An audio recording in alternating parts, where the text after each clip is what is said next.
Video में हम discuss करने वाले हैं फूड साइंस एंड उससे रिलेटेड कुछ टर्म्स। तो बेसिकली फूड साइंस है क्या? फूड साइंस में होता क्या है, ये खाने की साइंस होती है। खाने की स्टडी को हम फूड साइंस कहते हैं। जब हम कुक करते हैं, जब हम खाने की प्रोसेसिंग करते हैं, तो उस वक्त जो खाने के अंदर फिज़िकल, बायोलॉजिकल और केमिकल चेंजेस आते हैं, वो सारी जो स्टडी है उसको हम फूड साइंस कहते हैं।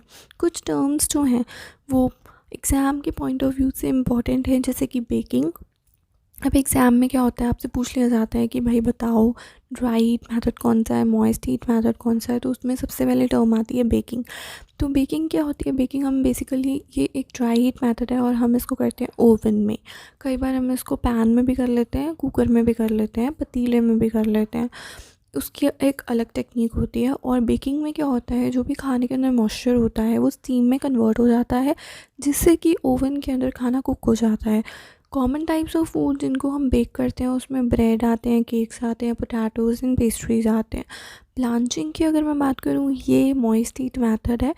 ये बॉइलिंग से सिमिलर ही होती है, लेकिन बॉइलिंग कुछ ज़्यादा लंबे टाइम के लिए होता है। इसमें हम सिर्फ 3 to 4 मिनट्स के लिए ब्लांचिंग करते हैं। इसमें हम बेसिकली बॉइलिंग लिक्विड में शॉर्ट पीरियड ऑफ टाइम के लिए खाने को डालते हैं और फिर हम इसको रिमूव कर लेते हैं और फिर हम इसको आइस वाटर से वॉश कर लेते हैं, ताकि जो कुकिंग का प्रोसेस है वो उसी वक्त वहीं पे रुक जाए। कॉमन टाइप्स ऑफ फूड जिनको हम ब्लांच करते हैं उसमें हमारे पास में वेजिटेबल्स एंड फ्रूट्स आते हैं। अगर सिमरिंग की मैं बात करूँ तो सिमरिंग भी ये कुकिंग मेथड ही है और ये बॉइलिंग से सिमिलर ही होता है, लेकिन इसमें थोड़ा टेम्परेचर कम हो जाता है। बॉइलिंग का जो टेम्परेचर होता है वो 100 डिग्री सेल्सियस होता है और जो सिमरिंग का टेम्परेचर होता है वो 85 to 90 डिग्री सेल्सियस होता है।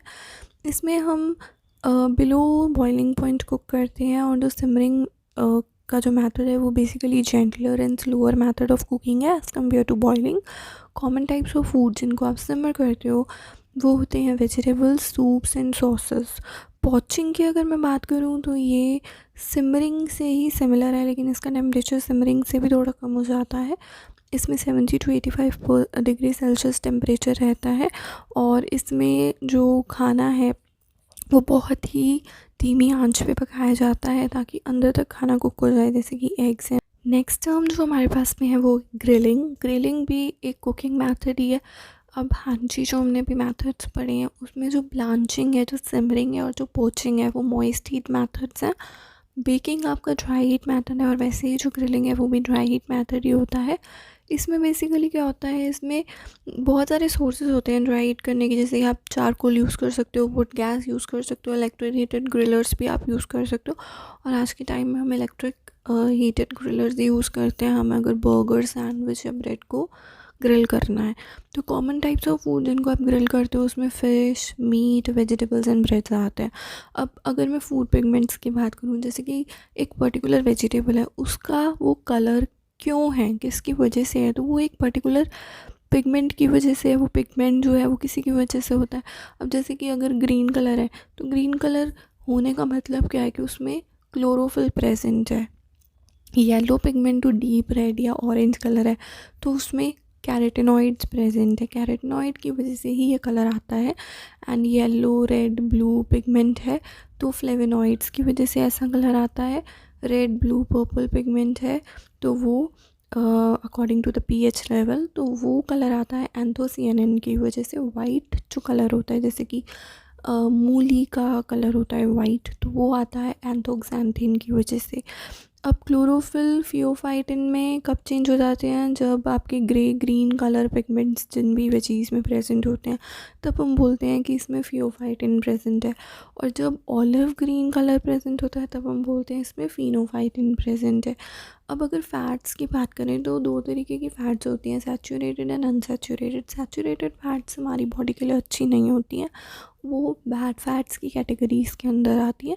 जो अनसैचुरेटेड फैट्स होते हैं वो गुड फैट की कैटेगरी के अंदर आती है। तो आपको ये पता होना चाहिए किस में कौन सी फ़ैट प्रेजेंट है। अब जैसे आलमंड ऑयल है उसमें मोनो अनसैचुरेटेड फैट प्रेजेंट है। जो बटर है उसमें सैचुरेटेड फैट प्रेजेंट है। कोकोनट ऑयल में भी सैचुरेटेड प्रेजेंट है। कॉर्न ऑयल, मक्की का जो तेल होता है, उसमें पॉलीअनसेचुरेटेड फैट प्रेजेंट होती है। कॉटन सीड ऑयल में भी पॉलीअनसेचुरेटेड फैट प्रेजेंट होती है। जो एनिमल फैट है, जिसको लार्ड बोलते हैं, उसमें सैचुरेटेड फैट होती है। पीनट ऑयल में और वॉलनट ऑयल में मोनो अनसेचुरेटेड फैट होती है और सीसम ऑयल में पॉलीअनसेचुरेटेड फैट होती है। अब इसका मतलब है क्या? आलमंड ऑयल में सिंगल अनसेचुरेटेड फैट प्रेजेंट है, तो इसका मतलब ये है कि अनसेचुरेटेड फैट है, तो ये हमारे लिए अच्छा है। बटर हो गया, कोकोनट ऑयल हो गया, ये हमारे हेल्थ के लिए इतना बेनिफिशियल नहीं होता है। जो कॉर्न ऑयल हो गया, कॉटन सीड ऑयल हो गया, ये पॉली अनसेचुरेटेड फैट्स हैं। सीसम ऑयल भी पॉली अनसेचुरेटेड फैट है, तो ये भी हमारी बॉडी के लिए सही है। जो लार्ड है वो सैचुरेटेड फैट है, तो वो भी हमारे बॉडी के लिए अच्छा नहीं है।